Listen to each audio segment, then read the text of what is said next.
Welcome to the Two Chumps Football Podcast. I'm Chad Wilson. That's Emil Calamino. We are here. Emil, I'm getting depressed. What do I know why I'm getting depressed? Oh, I know why.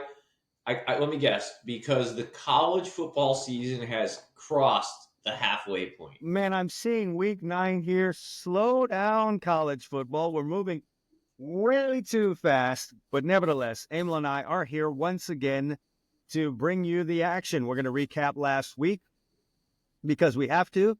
And we are going to bring you this week's action and let you know how this thing is going to shake out and shake down. You know what we do? He has top college football picks. I have top college football picks. We both have top NFL picks.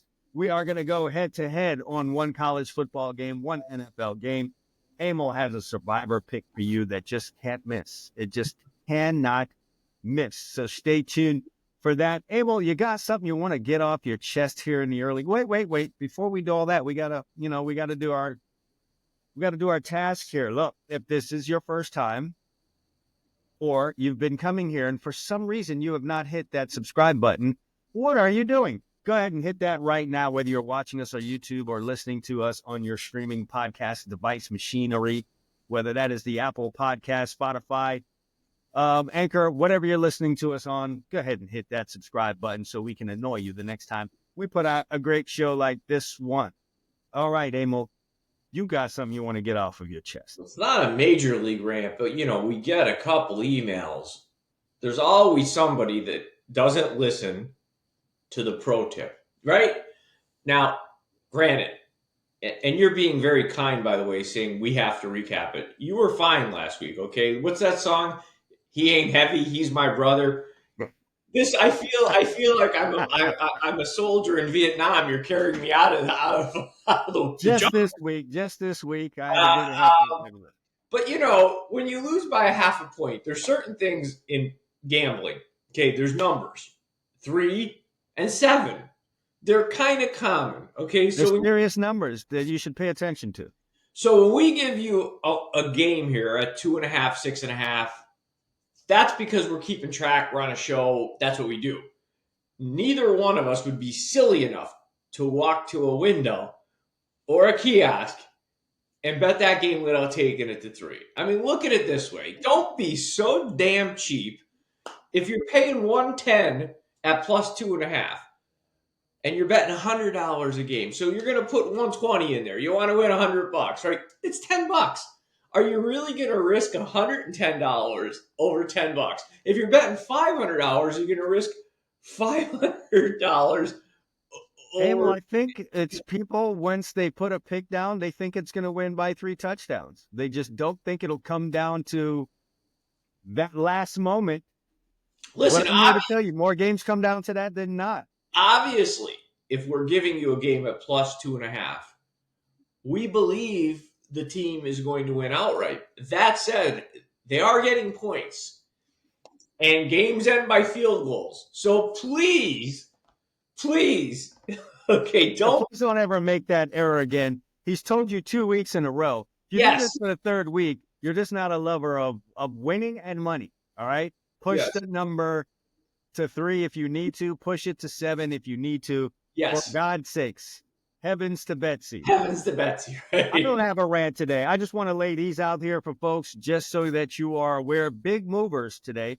And you can find these games and their most current lines at our sponsor, BATA Sportsbook, the oldest and most trusted sportsbook operating online. I know there are a lot of fly-by-nights that have come in here, a lot of sportsbooks with bright lights. Hey, man, look, if you're going to do this the right way, do it with someone that has done it for a long time online, and that is BATA Sportsbook. Great lines, quick payouts, and great sign-on bonuses. When you head over there, let them know that the Two Chumps sent you. All right, in the NFL, Pittsburgh open at 4.5, Emil. They've moved to 6.5. That's how little folks think of the New York Giants right now. Combination there, little of the Giants and excitement over maybe old Russell Wilson throwing the ball down the field. Russell Wilson, right. Russ was cooking, all right, on Sunday night for you Russell Wilson haters out there. I know a couple people like that. Kansas City was a 5.5 open. Emil, they're now 10 versus the Raiders. Is this about the quarterback? Like, first of all, why were they 5.5? I get it. It's a road game. You're in Las Vegas, but it's now 10. Yeah, that's odd. I mean, I don't know. I mean, could that be the trade for Hopkins that pushed it today? When is a receiver ever worth that much? I have Well, no I'm idea. not saying they are. I'm saying could it be? I don't get it. And then the Chargers, 3.5, now have moved to 7. What did people see on Monday? Oh, nobody saw it because it was on ESPN Plus. I got you. Correct. That could have been a rant, by the way. Emil, it should have been a rant. What is the NFL thinking? It had the lowest viewership, I think, ever for a Monday Night Football game. Oh, how did that happen? Well, yeah, you went pay-per-view on an NFL game involving a sub 500 and I think a 500 team at the time. By the way, both of which have very small, generally speaking, fan bases. Yeah, I don't know. Anyway, NFL, that's what you did there. There is one big major mover in college football, and this line is being based on when the season started up till now, and that is the game involving the University of Miami versus Florida State. It is a huge move. Emil, I'm not even going to mention it. I'm going to just tell everyone listening out there, head on over to BATA Sportsbook right now. Hit that link in the bio and see where that line is and where it has come from. Absolutely amazing. We will touch on that game later on in the show, or we will at least touch on it in the Lightning edition of the Two Chumps Football Podcast, which is a different show than this. So make sure you check out both of those if you guys want an absolute no frills. But anyway, we've got to do our college football recap. I'm okay with this one. You can talk about it, but we're gonna go for brevity. Okay, so let's say my friend here was 3-0, and most of his work he got done early for you. Okay, he got it done. You were sitting there. I sent you into Saturday a winner, baby. Fat, dumb, and happy. He took Oklahoma State winner against BYU. They played them just the way you thought they would. Fresno. I mean, total BS at the end for Oklahoma State, though. These guys don't know how to finish football. No, they don't know how to finish, but they know how to cover in this case, and that's all you care about. That's exactly. Fresno -2.5 winner. New Mexico -2 winner. I mean, that's before nightfall Saturday. I had produced a 3-0 day for you folks out here. Thanks for listening. So this guy's been hot the last couple of weeks. He went 3-0. He's 11-13 on the year, but 5 out of his last 6. Another reason to smash that subscribe button, huh? This is the worst college football season I've had in literally 10 years. I'm the model of consistency. Literally, there's been 8 weeks. Literally, I'm 1-2. Not sort of. I'm 1-2 every week. Nebraska, I should get 2 losses for that. Okay, 56-7. I commented on this. I text you, Emil. This felt like you threw a game. Like, what is that about? Yeah, that was very odd. The Georgia Tech pick against Notre Dame, they got 11.5.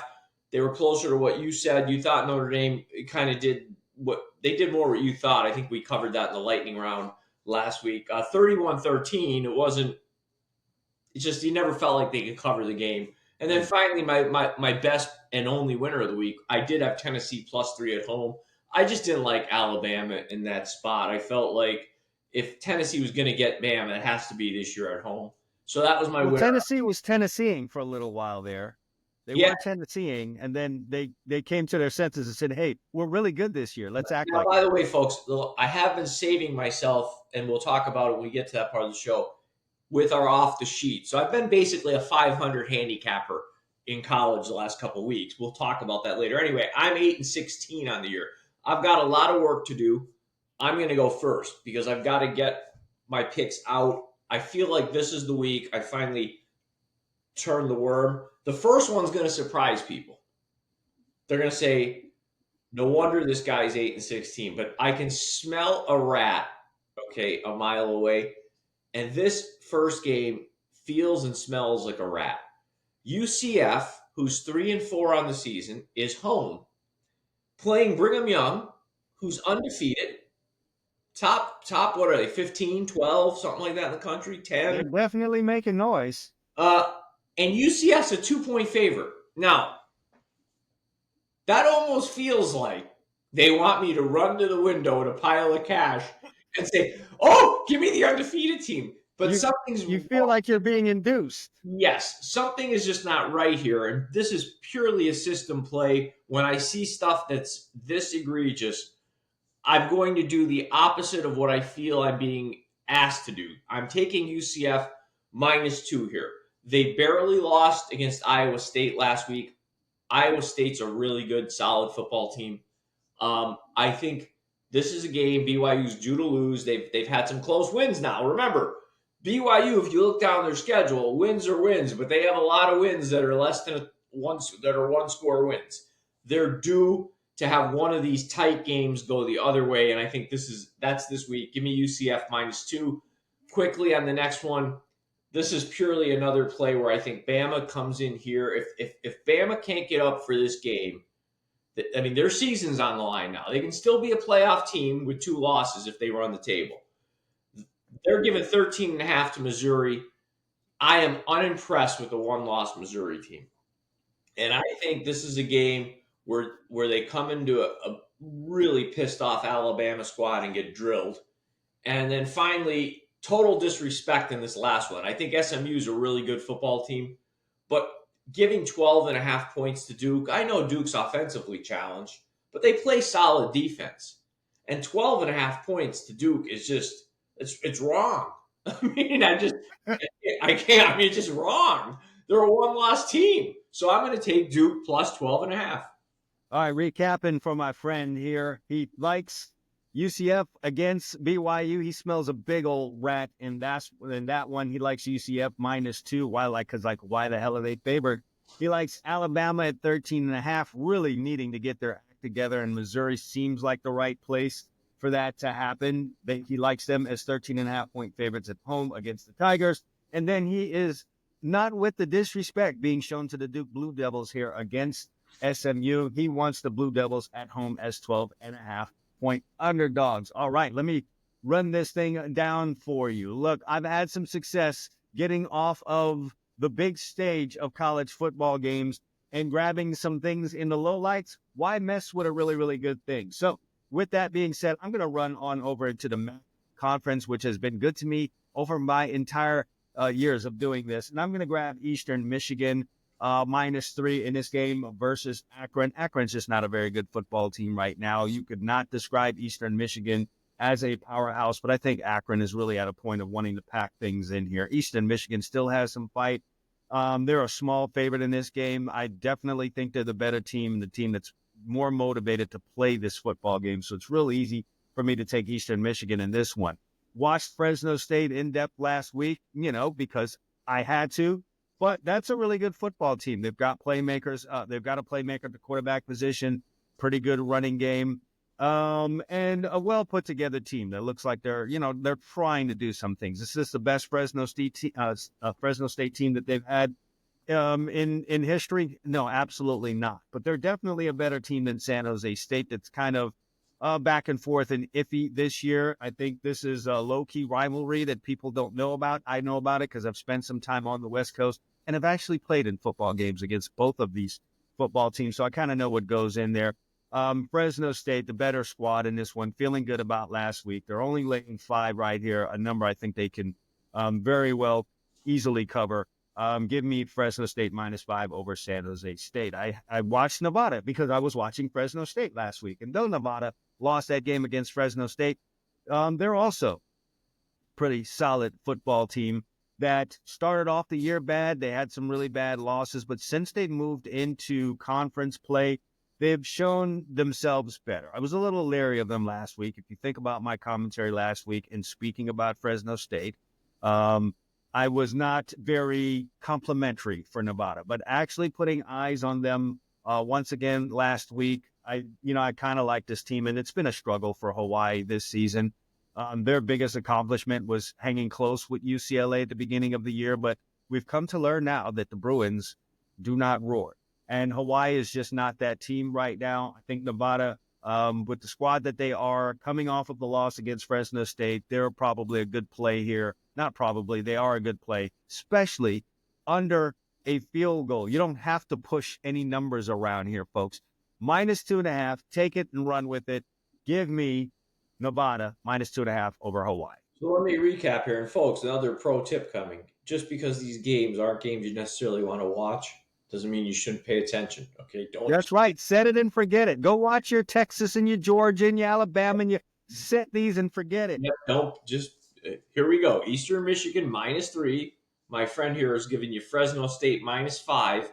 Nevada -2.5. All of them are games that are not going to be heavily watched or bet. But he has had great success in these places this year.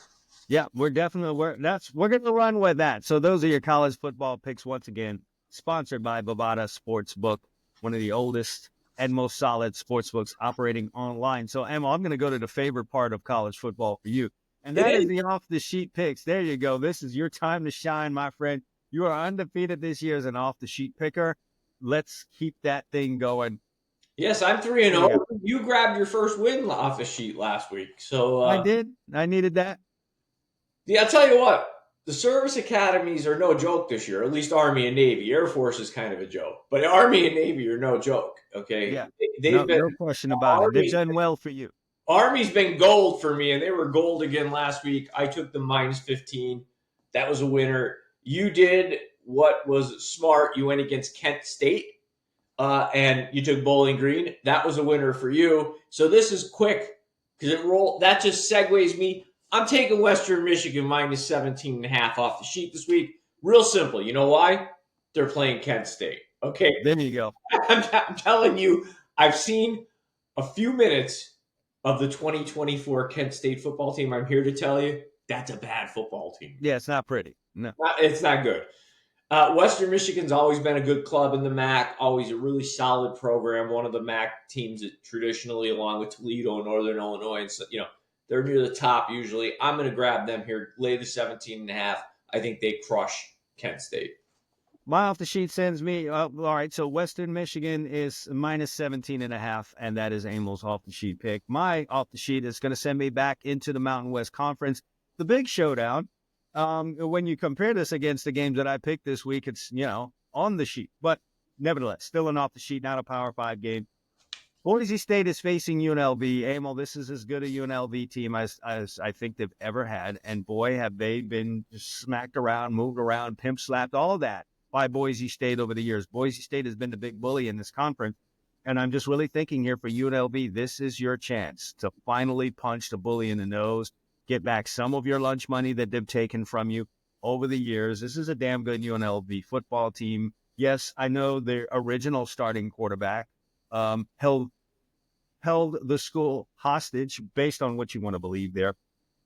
But the guy that's come in is just as dynamic as the guy who left out. So this is just a very good UNLV football team. I love the way they play on defense. And they've had some nice battles this year. They're primed and ready for this. This is a team that took on Kansas, that's played Oregon State, it's played Syracuse. They've been in some big football games. They come into this thing battle-tested. They're home in this game, and really Boise State is really all about that running back. And I think UNLV will do enough. There's no shutting down Genty, the running back for Boise State, but I think they'll do enough to contain him and keep this a very close game that I think UNLV has a chance to win.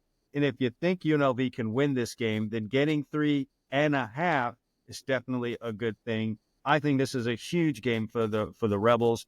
And I don't know that Boise State really respects UNLV, just based on the history over the years. So give me UNLV +3. I think my friend's on UNLV +3.5, and here's a little tidbit for you on UNLV. Here's what's interesting. They not only lost their starting quarterback this year, their stud freshman quarterback from last year transferred to USC. He's the backup quarterback at USC. So I want to know, where'd they grow all these quarterbacks out at UNLV? They've got some kind of pipeline going there. Someone should investigate. Which, by the way, Emil, just a bit off the topic, have you watched that story on Netflix with Connor Stallions? No. Should I? What's the name of this? Yeah, no, recommended watching. What's the name of it again? No doubt. I don't even know the name. Just put in Connor Stallions and you'll find it. Okay. But no, it's definitely some very good insight for those listening and watching the show right now. If you haven't seen that yet, go check it out. Good, very interesting. Connor Stallions himself is an interesting kid, so it was good to get some background. We're giving out football picks and Netflix viewing tips. Yeah, man. Look, sign stealing is a serious deal. Sign stealing is definitely a serious deal. And by the way, I've been in a game where I seriously felt like my signs were being stolen. It happened to be in a state championship game here in Florida, and there's just no way you knew you were this lucky. Well, I will say it is curious that Michigan spent 4 or 5 years of mediocrity with Harbaugh to the point that he was almost going to get fired. Quickly ascended for 2 or 3 years to near or at the top of the college football world, and then quickly went back to mediocrity. Watch the show, man. Okay, so listen. Hey, sports fans, if you're looking to take your game day excitement to a whole new level, then you got to check out BATA Sportsbook. Whether you're into football, basketball, it's baseball playoff times, pretty much any sport, BATA has everything you need. Best odds, live betting, and fast, secure payouts. And here's the best part. When you sign up today, BATA is giving you a 50% welcome bonus on your first deposit. That's up to $250. That's free money to get you started just for joining the action. It's super easy to sign up, and they've got you covered with all the top games, player props, and more. Ready to bet, win, and repeat? Head over to Bovada and get in the game. Check out the link down in the description below, and let's go get those winners. We're gonna this is a part of the show that, first of all, our NFL, right? Last week was embarrassing. Now, you got to pass because there was no way for you to continue every week. I mean, my friend here was 14-4 through the first, what are we on? This is week 7 or this is week 8, excuse me. So come out. So for the first 6 weeks of the season, he was 14-4. Unbelievable. Now, last week you were 1-2. And frankly, one of the losses was just, we talked about it in my rant, the stuff people complain about. He took a half-point loss on the Browns. That's how we score here. There's no way he's taking a half-point loss on that game if he's really playing. Yeah, you got to bump that to 7. And they lost by 7. When we're talking about the Browns here. Yeah, 21-14. The Saints game was a game where you should take an extra loss like mine on Nebraska. You never had a shot.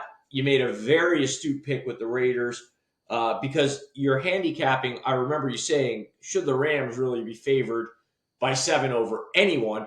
And yeah, on the point, Raiders lose their quarterback, still cover the number. But that game, I could have made a rant because I don't know if anybody's familiar. From a gambling perspective, you loved it. Yeah. It's 20-12 with 2.5 minutes left in the game. The Raiders are 4th and goal on the Rams 9. Now, if it's the 19-yard line, I probably kick the field goal 4th and goal because I got 3 timeouts. I'm the Raiders. I'm 2-4. I'm on the 9-yard line with the chance to score and tie the game with 2.5 minutes left. I'm going for it. So I don't know what they were doing. Yeah, whatever you thought you could do after kicking that field goal, yes, you still could have done if you did not convert that and gave them the ball on the 9-yard line. You just would have needed a touchdown and an extra point. Right. That was my logic exactly. Like, the field is not even – matter of fact, it's more advantageous to let them – I don't have to do this whole onside kick deal. You right. know? So anyway – we see one of these at least every week. My friend here and all our listeners who we appreciate are all happy that Antonio Pierce might not be a great math guy. Thank you, Antonio Pierce. We appreciate it. Now, my week was just atrocious. I was 0-3. I'm now 9-12. He's 15-6. So again, he's carrying me. I'm not heavy. I'm his brother. The Falcons were at home. Giving 3, this is a 2-losser. Okay, they lost by 12. I don't understand that game. I don't understand it. The next one pissed me off because the Packers had ample opportunity to pull away in this game. Jordan Love, a couple crucial picks in the game. He's kind of regressed in that area. The Packers are talented enough, I think, to overcome him so far. They're 5-2, but they won this game by 2, giving 3. I took a tough loss there. The Jets game, listen, this franchise is the dumpster fire of the NFL. I was watching my Dodgers. I admit it. That over the Carolina Panthers? Really? Oh, dear God. It's 15-6. You're playing essentially for your season. They have a 15-6 lead with 2 or 3 or 4 minutes left in the first half. I'm watching the Dodgers. I look, great. Jets are doing what they're supposed to do. They lose the game 37-50. Russ was cooking, baby. Yeah, Aaron Rodgers was cooking. Interceptions. Anyway, it's time. You go first. It's time for me to straighten myself out here. You continue on with your hot streak, please. Yeah, no, I'm sure you'll pull things together in the NFL. All right, I am barking this week, starting this thing off. Yes, they were kind to me, not really, last week, but I'm jumping right back in there again with the Cleveland Browns. Hey, listen, unfortunately, Deshaun Watson tore his Achilles tendon. He's out for the season. I'm going to tell you, Dorian Thompson-Robinson did not look bad coming in there for Cleveland. And by the way, all the fans had been up in arms anyway. The media, everyone was up in arms about Deshaun Watson's quarterback play, to the point of them booing the man when he's down and the cart's coming out to get him. That's how Cleveland felt about him. Dorian Thompson-Robinson, though, right now is probably his equal, especially if with him coming in there and there's not a whole lot of film out there. You know how I feel about that, Emil. Couple that with the Baltimore Ravens team that played on national television and easily handled the Tampa Bay team, and that's a situation where you get too much cheese on the pizza. Ravens are 8.5-point favorites. That's a lot to cover on a short week, and again, after you played in the lights. Give me the Browns as 8.5-point underdogs. Also, it wasn't a primetime football game, but it was the marquee 1 o'clock game last week. It was Detroit taking care of Minnesota on the road. Previously unbeaten Minnesota. That's a serious reason to have too much cheese on your pizza the next week. This is still the NFL. We've not reached a halfway point. You're not going to get teams just totally mailing it in. That's not what Tennessee is going to do. Yes, Mason Rudolph is the quarterback. There isn't much of a difference there between Mason Rudolph and what they had in there before with the young, I can't even call him a rookie anymore, but listen, the way that he rolls was rookie-ish. To be honest, Emil, Mason Rudolph did not look all that bad. Yes, I know the final score was not really nice to Tennessee last week against Buffalo, but Mason Rudolph looked confident enough that I think he can keep him around in this game. Tennessee's going to be able to run that football some with Pollard. Yes, I know Detroit's tough. This might be where Detroit starts to miss Aiden Hutchinson a little bit. 1 week was fine, but now you kind of get an idea. Tennessee can watch this and figure out how they want to protect with Hutchinson out for Detroit. I like them as 11.5-point underdogs in this game against the Lions. Way too much cheese there. Continuing with the cheese. Yes, Kansas City. Did not play a primetime game, but it was the marquee game at 4 o'clock. A lot of people watching as they dismantled their Super Bowl competitors. And it wasn't a blowout win, but they looked damn good doing it. And again, that is going to give the odds makers the opportunity to throw some more cheese on the pizza. So I'm going to take a bite of all these slices of pizza this week. They are giving the Raiders 10 on the road right after a very emotional and physical battle with the San Francisco 49ers. The Chiefs will find a way to win. Mahomes will, skirt the sideline, or they'll just, you know what they do. They'll overlook an obvious holding call on the end. Whatever has to be done. Favorites, whatever we need. Yeah. If there's one team I think that is not great but does know how to play the Chiefs, I think it is the Raiders. I think they're going to get physical with Mahomes. They'll probably catch a couple penalties, put a bug in his head. Each other. Yeah, and Antonio Pierce has made it kind of clear. I know there were some things prior to the season that Mahomes wants, to take personally. That might get him to play out of character. I like the Raiders to hang within a 10-point number right here. So give me the Raiders 10-point underdog. So my partner here is grabbing points galore. He's got the Cleveland Browns plus 8.5, the Tennessee Titans plus 11.5, and the Raiders plus 10. Absolutely. What do you got for us? Okay, for me, the Bengals have seemed to course correct a little bit here, and they're on the cusp of becoming a 500 team, which when you're at 1-4, you get to the sort of halfway mark because there is no true in a 17-game schedule, but you get to the 8-game mark at 4-4, you're in position to do some things. The Eagles roll in off a win against the Giants. I don't know what to make of it. The Giants are horrible. I mean, it's just They're the Giants, man. I think Cincinnati at home can get it done this week. Give me the Bengals minus 2.5 over the Eagles. A competitive ball game, but I think they're good for a touchdown win here. I'm not sold on the Eagles. Jaguars, they got right against a team that's close to your heart, the Patriots over in London. And, the Jags are perplexing because I really don't think their roster's a bad roster. Somehow they're 2-5. They got to get on a little win streak if they want to have any kind of season here. The Packers come in, big win over the Texans. They're 5-2. I mentioned earlier, Love is finding the turnover bug a little bit, almost Jalen Hurts like after he got paid. We'll see what happens. Remember, he hadn't played a lot of football before he got that contract, but the Jags are home, disrespectful. They're getting 4 points. I think they're going to pull an upset here outright, but I'll gladly take the 4. And then finally, anybody who knows me knows I'm a Cowboys fan, and I'm very hard on them this year. Okay, I've been at the top of a mountain saying I don't think they're going to be that good this year. You've definitely said that. Yeah, I did. Now, but here's the thing. The San Francisco 49ers are in a park somewhere right now trying out people to play wide receiver this week, okay? Christian McCaffrey's not playing. The Cowboys had 2 weeks off for the whole world to tell them they suck and their owner to make an ass of himself on his own radio show, okay? This is, to me, if they go in this game and get drilled, their season officially becomes a dumpster fire. It becomes what the Jets season has become.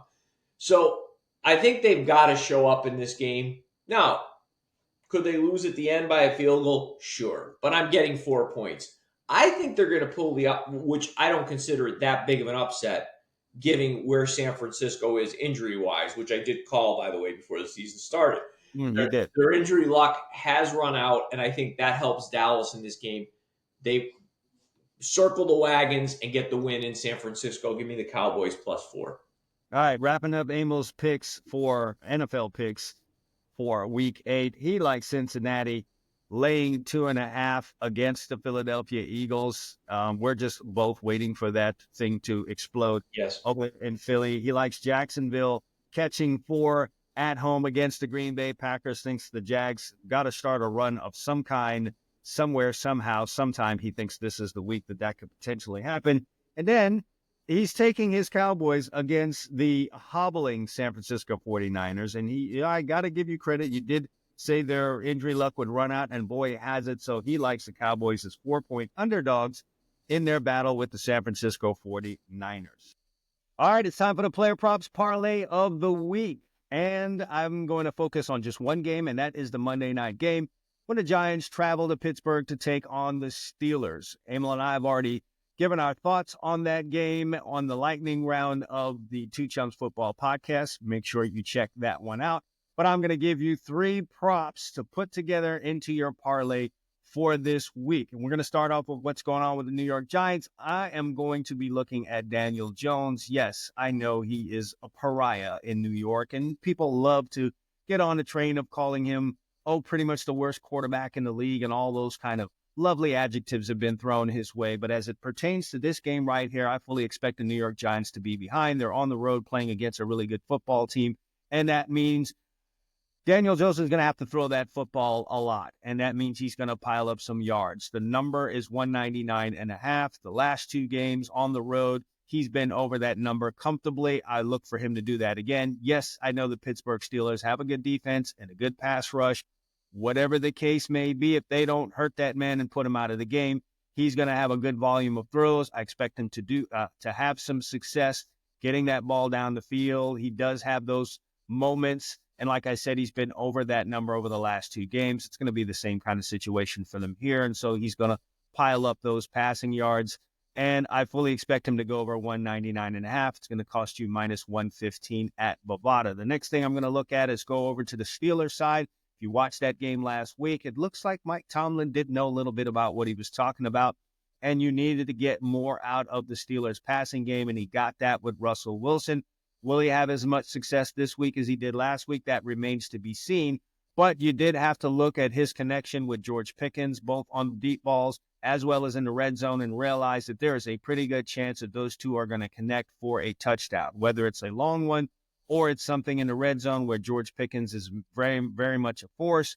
You like the way Russell Wilson tries to get him the ball there. He'll be doing that again this week. And if there's anything that the Giants do defensively is they will give up a touchdown pass. And if that's going to happen, I really like it to be George Pickens. He'll demand it. Russell Wilson will try to keep him happy. And that's a good guy to throw the football to, especially in the red zone. So give me George Pickens anytime TD at plus 160. And the final thing is staying with the Pittsburgh Steelers. Another thing you notice with Russell Wilson in the lineup is a pretty good connection with the tight end, Pat Freiermuth. If you're new in a system or you're a guy that just really needs to get his footing and get some completions, there's nothing like a tight end. And Freiermuth is one of the underrated tight ends in this league. He's a good player, makes catches, will run after the catch. It might just take 1 or 2 catches for this to happen. And I mean, get over 28.5 receiving yards. He did that last week. Fully expect him to do that again, especially if Russell Wilson is under a pass rush with the Giants. Can do that. That's something they can do, is put pressure on the quarterback. Russell Wilson wants to get that ball out of his hand fast. He's going to the tight end with that. So I expect Pat Freiermuth to get over 28.5 receiving yards in this game. So putting it all together, we like Freiermuth over 28.5. That's going to cost you 120. We're going to add George Pickens anytime TD at plus 160. And finally, Daniel Jones over 199.5 passing yards. That's minus 115. You put all that together, that's going to pay you $750 on your $100 wager. All right. Check that one out. Take it to the bank. All right, time now for Emil's segment of the week. It's the Survivor Pick. Emil, last week you kept the folks in the office alive. I'm sure. Very easily, by the way, too. Yes, you did. You did indeed do that. So we have avoided embarrassment for the guys watching this show who has the secretary and Nancy from accounting still in their Survivor pool. Help these guys remain in it so they don't look like bumbling fools. This is going to be the second time this has happened. We had a segment earlier this year where my friend here was on the Browns against the Eagles. They covered the spread, but I said the Eagles could not lose the game, and they did. Same situation this week. The Lions very well might not cover the spread, but they're not losing at home outright to the Tennessee Titans, okay? They could fall behind 17-3. I don't care. They're going to find a way somehow to walk away with a win in this game, because if Mason Rudolph walks into that building with this Lions team and wins that game outright, I will eat a visor of a cowboy hat on the show next week. Boy, you better be careful. This is the NFL. Anything can happen. But, listen, I don't feel any kind of way. It is an 11.5 point cushion that I'm working with. And all we need in the survival pool is to, as it says, survive. So that means we only need a win from the Lions here for Emil to win win in advance. That's it.